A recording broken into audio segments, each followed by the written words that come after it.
ஸ்ரீரங்க ரகசியம் திருப்பதியில் முடியாதது ஸ்ரீரங்கத்தில் முடியும்.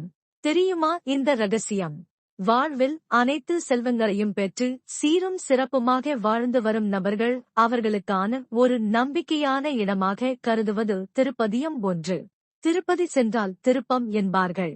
அதுபோல திருப்பதி சென்று திருப்பம் அடைய முடியாதவர்கள் ஸ்ரீரங்கம் சென்று திருப்தி அடையலாம் என்கிறது ஐதீகம்.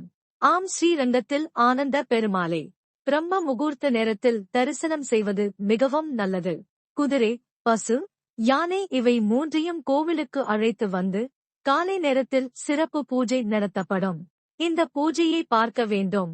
இந்த பிரம்ம முகூர்த்த நேரத்தில் பூஜையை தரிசிப்பது மிகவும் நன்மை பயக்குமாம். இந்த பூஜையில் கலந்து கொண்டவர்களின் வாழ்க்கை கண்டிப்பாக திசை மாறும். அசல் பதிவேற்றியவருக்கு நன்றி.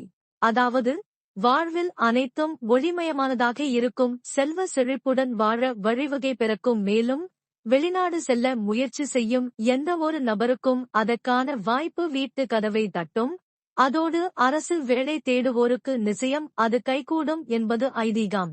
எனவே பிரம்ம முகூர்த்த நேரத்தில் பசு, யானை மற்றும் குதிரையை வரவழைத்து அந்த நேரத்தில் செய்யப்படும் பூஜையில் கலந்து கொள்வது ஆகஸ்ட் சிறந்தது. ஓம் நமோ நாராயணாய நமஹ.